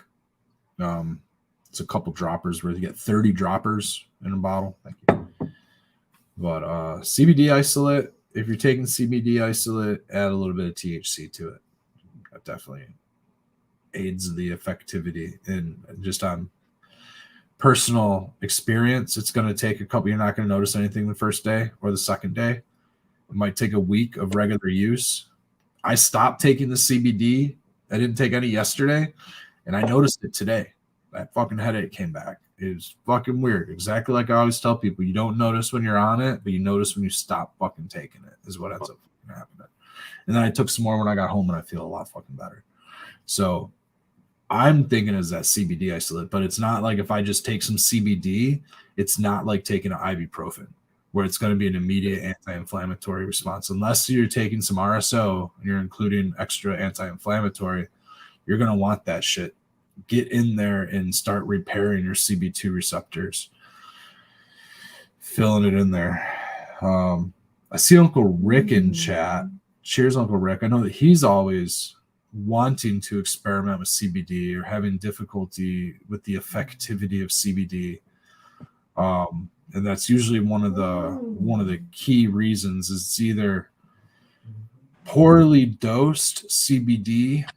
You're only taking 25 milligrams, 30 milligrams, 1 dropper, on a 1,000 milligram bottle, 1 droppers, 30 milligrams. You need 4 droppers on a 1,000 milligram bottle, So like some CBD RSO, then is what you need. CBD RSO. Yeah. Full spectrum, as full spectrum as you can get, including the minors, even fucking chlorophyll, whatever you can get, dude.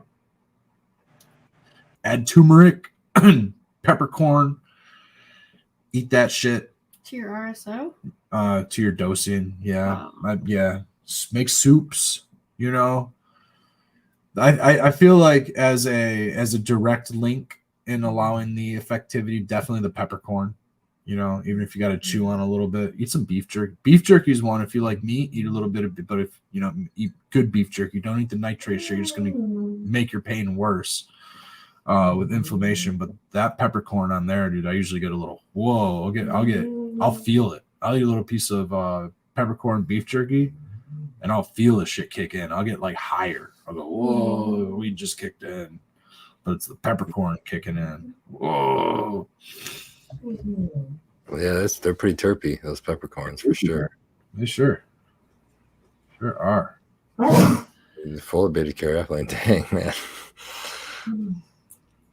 I made a tea today, and it was all stuff we grew, and it was mint, hibiscus, chamomile, lavender, and echinacea. Now, how do you feel after drinking all that chamomile? I feel there's some lavender in there too, some linalool. Like I feel pretty. Do your shoulders feel relaxed and like? Chamomile is supposed to help relax you too quite a bit. Yeah. It's supposed to help you sleep. I had some RSO too, so it's hard to tell. That'll relax the shoulders. No, but I do feel the lavender might be a good touch with the linalool. Yeah. Might be a good touch too. But that one would be synergistic, a nice companion with cannabis. Echinacea is good for the immune system. We always talk about coffee companion with cannabis, and I love the coffee companion with cannabis in the morning until now when I haven't been drinking coffee. But I think there's a lot of companions with cannabis, that you can try out. I like caffeine with cannabis. I'll just put it that way. So if you like coffee or you like whatever tea or whatever you like, I think caffeine and cannabis is a great combo. Unless anxiety is your true. That's a good point. Yeah. I found that is this cause of most anxiety is that combination for me. It's usually caffeine in general, but the combination usually stimulates too much. But the if I can smoke an indica, it usually helps. Sometimes it's like indicas nowadays are like fucking 30% THC, so I'll smoke like strawberries and cream as my indica, but it's like high THC, so I'll get really fucking high right off the rip, and it'll take half hour before I get sleepy. I'll get uncomfortable high for a few minutes, and then I got to get back down. Where I'll just smoke Citrique or something low THC, and just get a little energy rush, maybe a little kick in the ass, a little paranoia for a minute, but kind of helps out with the pain management and stuff too. Yeah, and those kind of highs kind of help you still be productive at the same time, whereas a heavy indica really slows you down. You just don't want to be motivated to move. You don't want to do anything. Yeah. So nice in the daytime, they can still help. Yeah. So I'll just kind of like deal with any elevated anxiety, but taking the caffeine out of the diet has helped the last week. I've been feeling a lot better. Working. That's the It's a weird thing. Is the longer you're off of caffeine, then when you go to sip something next, it's gonna hit you so much harder even. Oh, I know. Yeah, I can't drink a regular coffee. I get zooted. Shit. Talk a lot. Like, you think I talk a lot now? Drink coffee, dude. Oh my god. I'd be like, was there regular coffee in that? Oh no. Regular beans in that shit? Funny thing about coffee beans. Did you know the coffee beans? Did you know? I've never liked coffee. Never did like it. But the only coffee I like is the stuff that's really not much coffee anymore because they add so much fucking cream and sugar and everything else that's not really coffee anymore. It's hot chocolate kind of. Excuse me, sorry. It's literally a latte. White girl coffees. Yeah, exactly. It's like dude. It's quite the combination. Sugar and caffeine, both which cause anxiety. I don't want to like go into that zone, so I won't go there, but a large population, accuses daily interactions on the road or whatever as their driving stress force work, all kinds of stuff. And yeah, work's stressful, driving is stressful, a lot of things are stressful, but I think that putting certain things in our bodies, sugar, caffeine, the combination of the two, add a little nutmeg and a little cinnamon on top, you know, that whole cocktail, right? Latte cocktail, MAOI inhibitors, and the whole kaboom. I mean, that's a recipe for mental health disruptions. You know what I mean? And like, call it what it is. I mean, it's drugs. It is what it is. I mean, you know, it's. You would think that people would drive faster and better though if they were they're amped up. they're the wrong kind of drugs. That's the thing. Yeah. Those are the drugs that are promoting. See, caffeine's not really a stimulant. It's psychoactive, and so it's like giving you this feeling of stimulation, but it's actually more going to make you sluggish once it wears off. Unlike a better stimulant like an amphetamine or something, which is still going to crush you when it wears off, but it's probably going to have a longer duration than caffeine. Somehow caffeine missed the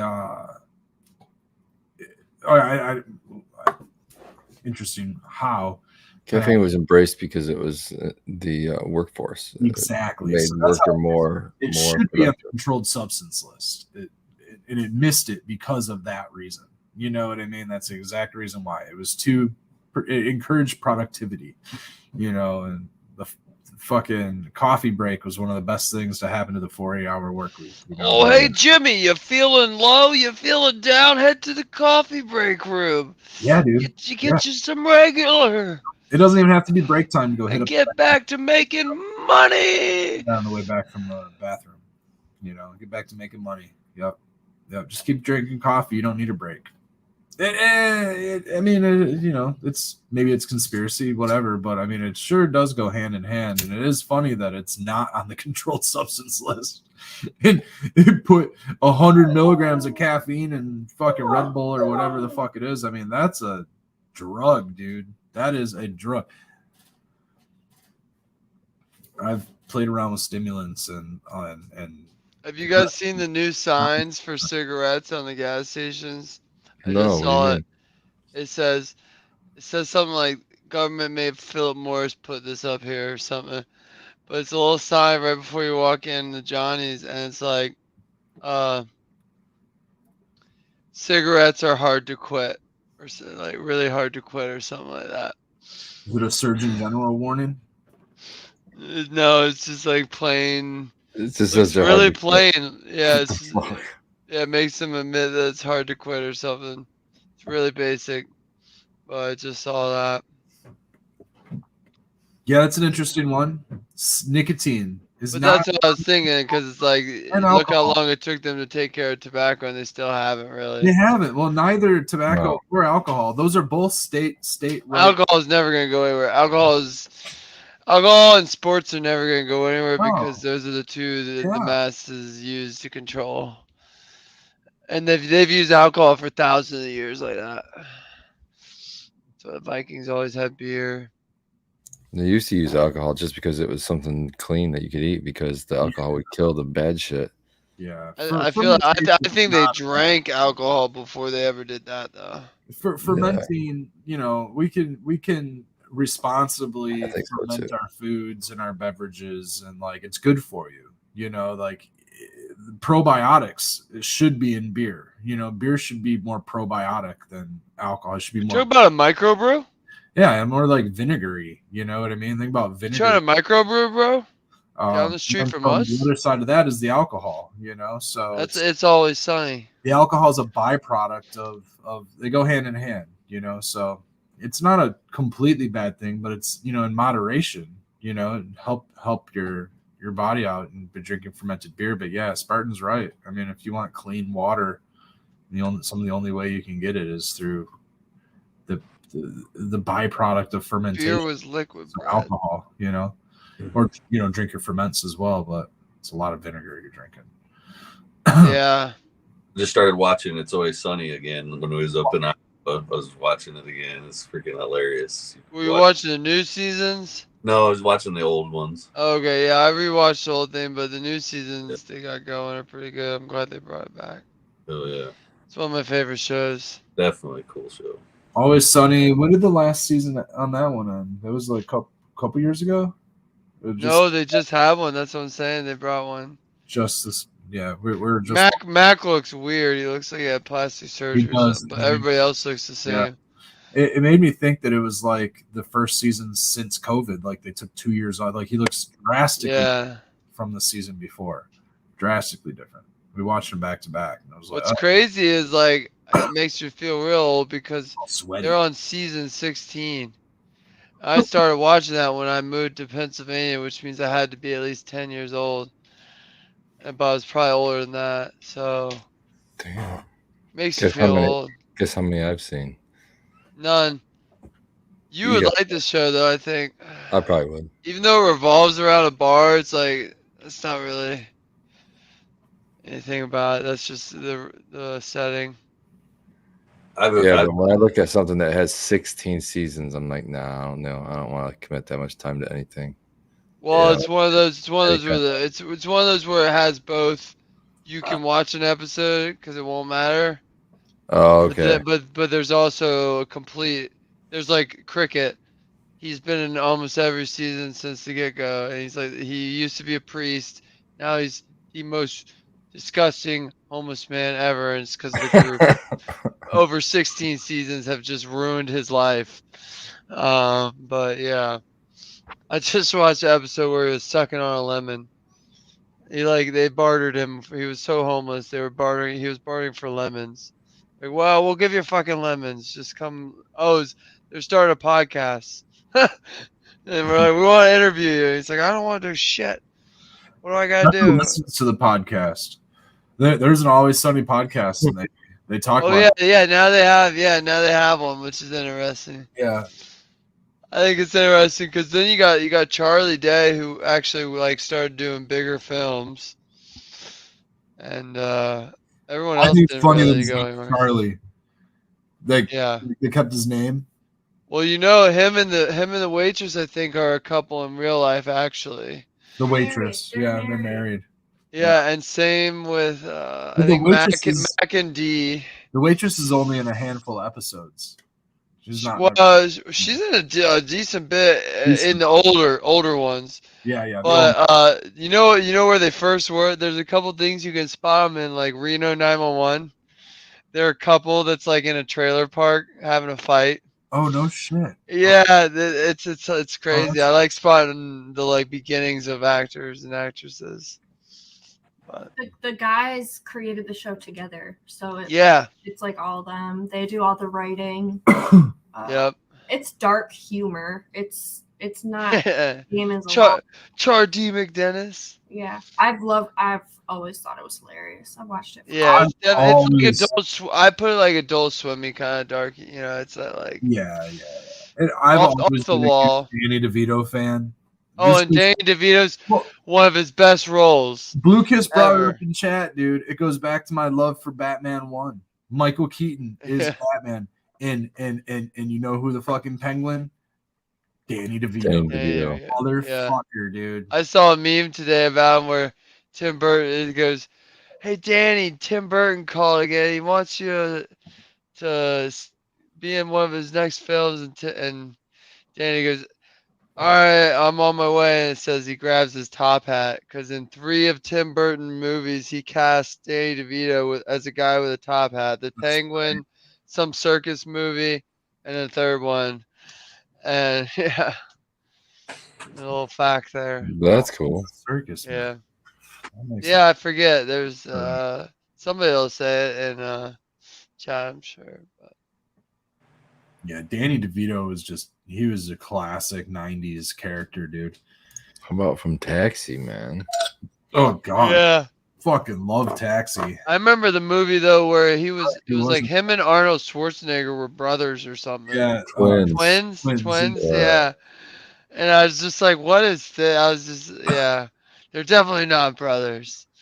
There was another one. Oh no, that wasn't the one where Arnold Schwarzenegger was pregnant, was it?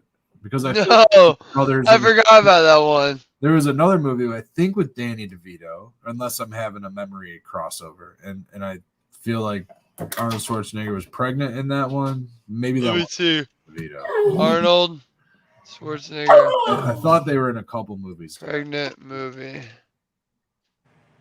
Oh, you're right. It does look. Yeah, that is. Who is that? Danny Is that DeVito on Danny that one DeVito? too.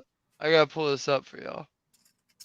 Arnold Schwarzenegger's got a pregnant It belly. looks like him, but it could be like somebody else, kind of. Junior, that's right. Yeah, it looks like Danny DeVito. Yeah, it is Danny is. DeVito. Okay, all I right. couldn't read that. So that's that's crazy. I remember that. That's nuts. That's funny. Oh man. That was the beginning. That was the beginning of the change. The great change. Oh, what's that? I'm not gonna get into it, but I say you're on dangerous territory. I think. Not walking that line, but we all know the yeah. I stripped the rest of the Spartan puke today. I'm gonna spray tomorrow, and then you'll need to come over. Well, what's tomorrow? What's today? Today's Monday. So yeah, I'll spray tomorrow. You're muted. I'll spray tomorrow. Yeah, Tuesday is tomorrow. And you come over Wednesday, and we'll move them over. Well, I got a show on Wednesday. I'll show you everything. You have a show on Wednesday. I can come after the show. You come over tomorrow. You come over. All right, come over tomorrow. You come over tomorrow, but you have to come over after 9. Okay. Because I have the game. Okay. I can Abomination Vault. All right, but then I'll spray Wednesday then. Okay, and then make out Thursday. Thursday I'll take care of everything. Oh, okay. But because Tuesday, tomorrow I'll show you everything. I'm just gonna make buckets for you and leave them, but I'm leaving for Florida for 2 days, so I have to get things ready for Spartan. Take care of the garden and the dog. Where'd the dog go? I don't know. Well, it's one. What are you doing over there? One task off the list. He has no clue where he is. Yeah, that's the old dog problem. Joe's just been yelling at us for the last 3 hours because he can't figure out the same thing. Yeah. Probably will walk out in the yard like 50 feet, but all right, go pee. Like 50 feet in, and sometimes he'll just be like, "What was I doing?" Or he'll just look both ways. Yeah. Easily distracted, and if he gets distracted, he'll forget why he was out there. It's like, no, dude, you didn't do anything. Keep going. Keep hanging out. He just turns around and comes back thinking he did something. Yeah, it's just. The good thing is he ain't gonna probably get away. Oh, did I tell you? Yeah. Well, yeah. Well, I left him out there today, and he was at the door the whole time. I forgot about him. Came down to a dab and totally forgot. But that's the thing. He never goes anywhere. He doesn't. He's got that like outside of phobia. Like, he doesn't go far. But yeah, I didn't tell you all the story, but my dad got the RSO, right? Okay. And then he gave it to my aunt, but he warned her it's super potent, so she didn't mess with it, I guess, or something. That's the latest update. But he made pre-capsules for really small as he could, or thought he could, but he thinks maybe he should do smaller. Oh, this is didn't try it or anything. But he gave some to his buddy who's a pothead in the neighborhood or somewhere he knows locally. I don't know. And the guy took some and I guess was just so stoned in the morning after taking, like he took it before night to sleep and just woke up stoned as hell. Was just like, that stuff's potent as hell. Like, it's just funny hearing these mega boomers. Like, you guys like scolded kids and teenagers probably for how many years, and like probably called cops on. I think there's a car smoking pot down the street. You know, like snitching on kids smoking pot, just trying to have a good time. And now they're just getting into it. Now they're like, yeah, well, this is way sick. Like, well, here, have some RSO. I told my dad. My dad is in that phase of his life right now. He's telling me stories about having that cannabis and psilocybin and like waking up in the middle of the night just tripping his balls off. And, like, I'm like, that's why you take less. He was like, oh, next time be more. It's fine. Yeah. It's fine. I'm like, just have a little corner of a piece of chocolate, small piece. He's like, Dang. Mom, 6 pieces. Daddy Red learned the hard way about the RSO. He said he pushed in on it and just it all came out and he just went for it. Like a piece like the size of 2 grains of rice. Like 2 grains of rice. Like 100. I love that shit. Did I ever tell y'all about my parents doing that? I gave my mom, but it wasn't RSO. I gave my mom, and I used to make potent. I'd save my trim and shit and save my little nugs and lard forever. And I'd jam it in one of those can of butter, magic butter machines. So like it was dosed high as hell. Because I have a box of some trim and stuff downstairs, and Tara says it's no good anymore. And I'm like, what do you mean it's no good? I can make butter out of it. I mean, it'll put you to sleep, but that's whatever happened to everybody that I gave it to. But I made a batch. I use the clear oil stuff you can buy. I think it's coconut, but it's already MCT oil. And I used that, and then I gave my mom like a jar, like a little jar. I was like, cause she bakes, and I was like, so just substitute when you use an oil when you bake or butter, and put some of this in it. But like same ratio. I explained that multiple times. I was very clear. Very clear, like because I knew this was gonna happen. I've heard of the stories already. My mom ends so no. I'm just gonna fast forward. I get a call. From my dad. Oh, okay. What's up, Dad? Because he usually calls me. He's retired and stuff. They're both retired. So, well, your mother overdid it. I think she fucked up. And I said, what do you mean? And she goes, well, you know that oil you gave her? She put it on her popcorn. She just put it on her popcorn. Put it on straight, huh? Okay. Yeah, like it was butter. and so like probably drizzled and mixed it, you know, so it's just all over it. And she goes, he goes, I said, well, what's going on? And he goes, well, I took a handful and I went outside and was just hanging out, and I came back in and I couldn't really walk good. I only had a handful. He said like it was wobbly or something. It was hilarious. I'm laughing.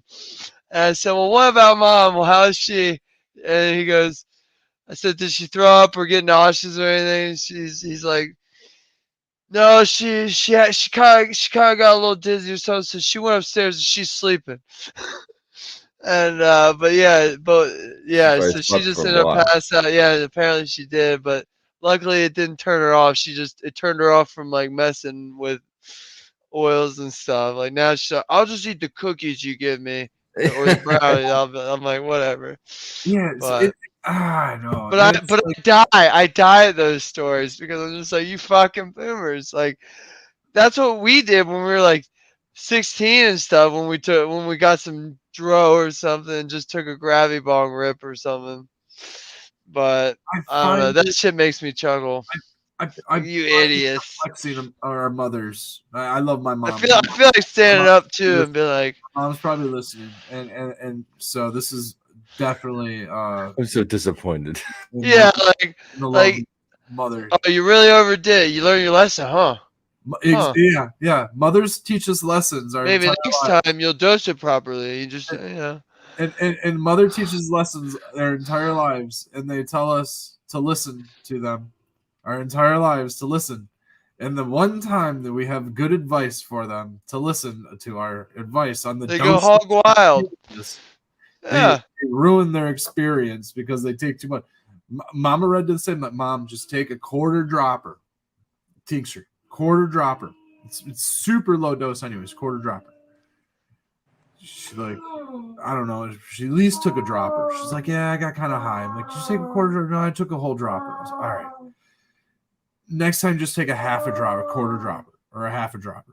you know, and she's like, I don't want to take because I got high. I'm like, yeah, but that's because you took the whole dropper. Yeah. So now, like, she like ruined her experience because she took too much. So it's moms out there, and when you're a mom, when we're moms, and we're older, when I'm a mom, when we're kids, when we're older, when all of us we get older, listen to our kids when they're trying to teach us something valuable because it might. Well, they listen when they need a PDF opened, but fucking when it comes to having a near trip experience, you don't listen. It's like Jesus. Near trip I experience. should have messed with. Who knows? I mean, for them it could have been. These people are sober Sallies. So like, Sober Sallies. yeah, I mean, they have their drinks occasionally, but they don't get drunk or nothing. So like, it's just hilarious to see them It's break right out. for But us to want our parents to experience health benefits of cannabis. You know, I want yeah, my parents to. I gave my mom the Fagroli balm. That's a great start. And she That's, ended up loving that. So yeah. I gotta get her more of that.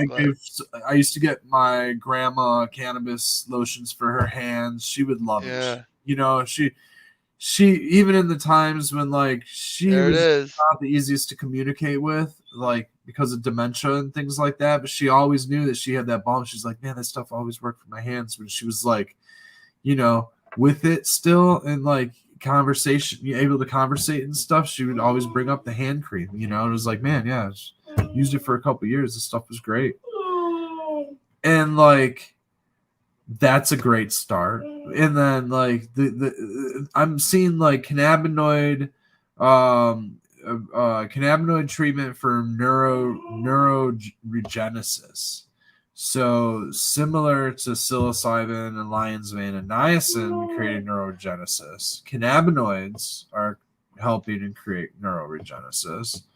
So for, you know, those of us that do have dementia that runs in our family, a lot of us do. We watch our aging family members go through this kind of stuff.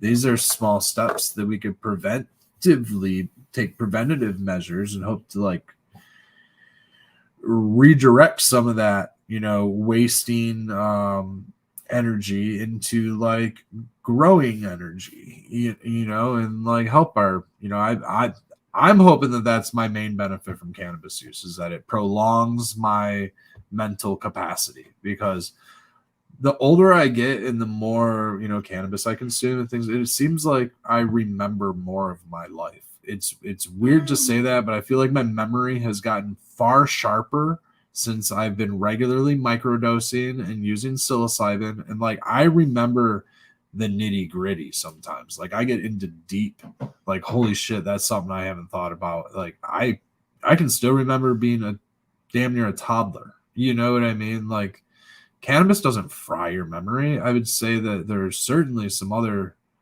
probably environmental factors that are in stressors that are going to fry our memory. You know, there's a lot of stuff that's going to fry our memory, but I don't think cannabis and psilocybin was doing. I think it's helping a lot. I think it really is. I think that it's really making it more of a sharp. No, in short term, I'm like, oh fuck, what do I do with my car keys? Fuck, I'm an idiot. I can't remember this. Or, you know, there's a I don't know anybody that doesn't do that though. Yeah, exactly. That's human nature. Honestly, that's a lot of us are because we do so much as life for that stuff. It's just we're overstimulated. You know what I mean? Like we all have way too many things. All of our we have mail, we have fucking our hobby shit laying around. We have decor, you know, whatever. Like we're way overstimulated. Then we have the TV on. We're listening to. I used to be listening to a television, a podcast on a thing. I have something going on my phone, like a YouTube video, my dog barking, and you know, and probably somebody talking on the speakerphone. You know what I mean? Like just so much stimulus going on at the same time, and that was always just a regular thing for me. Trimming with like 6 different things going on and just listening to them all. And you're just like way overstimulated. That's how a lot of people live. I go over to my friend's house, the same thing going on over there. The kids running all over the place. I mean, like somebody sitting there with, you know, building a model and running a show and doing 27 different Pathfinder adventures in the same week. Sometimes, Just like that. sometimes you need a stimuli. Some people's brains need it. Oh, I agree with that. That's why I had so much stuff going on, right? I gotta listen or watch a show while I play video game. Yeah, they're underlying anxieties there. They were trying to wrap ourselves away from. Or I'd rather listen to music while I defoliate at work. I agree. Stand there and I would listen too. to the fans. But then and my brain bounce around. I'm not talking about. thoughts. I'm talking about we're constantly surrounded by lots of stimuli. We're over. But yeah, that's what originally. Yeah, I was talking about. It's like there's so much life. It's like yeah, everyone fucking forgets things. You know what I mean? Like we're surrounded by clutter, and like we can't avoid it because it's so much going on in life. Everyone likes to say my life's so stressful. It's like yeah, everybody's this. Everybody's this. In Yeah, I think a some lot way of or people aren't another. even. Yeah, a lot of people are. I don't know if it's technology or what the reason is, but I think a lot of people aren't even taking a minute to even be in the moment. All right, and that's what I'm trying to do. They're not even living in this world, you know. They're 10 steps ahead. Exactly. So like all of the stimuli affects that in particular thing, and then that affects us mentally. It affects our health. That affects our health because I just feel like that creates more dis-ease, right? Dis-ease, mental heart, just whatever. You just constantly stuff going on, just shit going on all over the fucking place. You know what I mean? Rather than just focusing on the moment and just. I just found out that I have an older brother that I didn't know I had. What? Yeah, That's crazy. Holy shit, man! The stuff That's going cool. on. Freaking half brother that my dad. Nuttree Senior. Half brother. Apparently, yep. And then another thing was my younger brother found out that my dad wasn't really his dad. It was another dad. So there's like a couple of fucking things going on all in the same. Oh wow! Damn. It's like a good old family drama. You from the South, boy? No, This sounds like some good Southern stuff. It's nothing like that. Trust me. But it's crazy. It's just. What are you implying? Hold on. I wasn't implying that. Implying what? What are we talking What were about? you implying? What are you talking about? Nut tree was just talking about how the nut tree was getting bigger. The nut tree. It's getting bigger, but then getting smaller, kind of. No, it's fine. My dad has passed, and so I would like to. Oh, so it's like it's a miss. It's all. They find it through DNA tests. Yes. Nice. Exactly. Yeah. Yep. I did one of those. I found out my pee won't stink when I eat asparagus. Ah. You paid to find that out? You know you can find that out a lot easier. Yeah. I don't eat asparagus, but if I were to. You sent pee asparagus in? No. Your DNA was some of those DNA things you can connect them all. So I did one of them. You have a clone. You have a clone because you wanted to know whether or not your pee would stink. I'm okay with that. That's fine. Man. That's not. Yeah. Why would clone better come work for me? Damn it. That's what I'm saying. If I have a clone, I need. See, I'm the real one. Oh, if you remember that movie, Arnold Schwarzenegger movie. Now somebody just copied your Retina display, and they're going to be able to break into. Oh man. I don't use any Retina stuff. I think that's it's weird. You're going to be able to get into. I also don't use thumb stuff, so you can't steal my thumbs. Every you'd have to steal what's inside my brain. Nobody has the technology for that. Oh, you don't think so? You haven't heard of Neuralink? You haven't heard of that? Future, when the CRA calls upon you to work on their special. The CIA is calling me. CRA. I'm suspicious as fuck. I'm suspicious as fuck still. What are you calling me for? The new CRA, which is the Cannabis Reform Association. Yeah, I'll show up. This is still an open carry state, right? Yes, it is.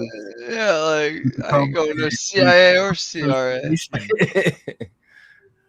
Unless CRA, you can get my opinion on some law changes or like policy changes. But you can do those on but I'd be texting everybody. Be texting Russ. I'd be texting my parents. I'm going to the CRA at this time. If I don't respond within an hour, there's probably no radio signal in the building. Remember, these are ex-cops. They got all the tricks. Yeah, but they're doing those over online, so you don't got to go there. You can just tune in and tell them what you think. Sure. Let's see. Dojo agrees. She's like, fuck all that. We were gone all day. We were at the farm, so he's in his mode. That seems to happen before the shows. We're usually out and about before the shows, so any time to get worn down. My dog was no outside time, no pet time, so he wants it all right before he goes to bed. You make sure he gets it. You get it in though. You're not gonna skip it. He's gonna get tons of. He won't shut up without it. So I'm like constantly giving him attention. He gets constant attention. It's required for our own sanity. Bro, it's ridiculous. Right now, I'm giving the dog water. Yeah. Anybody that thinks that he's neglected, he gets constant attention. In fact, that's why he's so spoiled. He's just spoiled. Yeah. Maybe I need to neglect him a little bit more. I don't think it's too late for that now, man. You gotta just stick with it. He's violently like, motherfucker, pay attention to me. This is how I'm barking at you right now. He gives me these exact eyes, this exact mouth, and everything. I'm telling you, dude. He knows how to like be serious. Excuse me, I'm trying to get your attention now. That's how he gets. You will respond.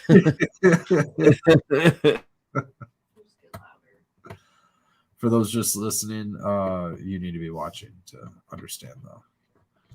Yeah, you're gonna have to rewind a little bit. It's worth it. It's worth the rewind. Facial features involved there. There was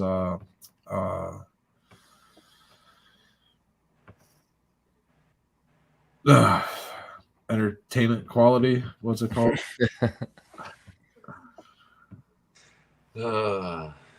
He's actually, Becca's over there petting him, keeping him good.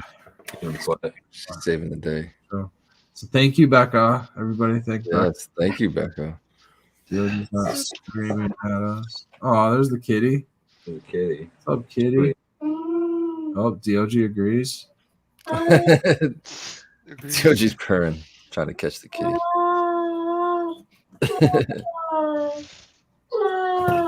Does sound kind of whalish.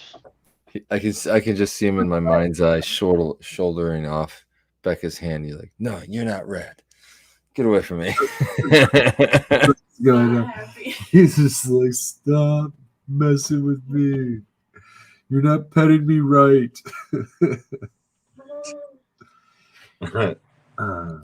He's like up on the couch, off the couch, up on the couch, off the couch, up on the couch. He's in one of those modes. I had to give him a little bit of RSO. Probably have to give him a little more CBD. There you go. That should slow him down a little bit. CBD is the one thing I haven't been giving him enough of. I used to give him CBD all the time, and then we ran out of dog CBD, but we ran out of all kinds of stuff. I had to make more. But I'm going to give him some of mine.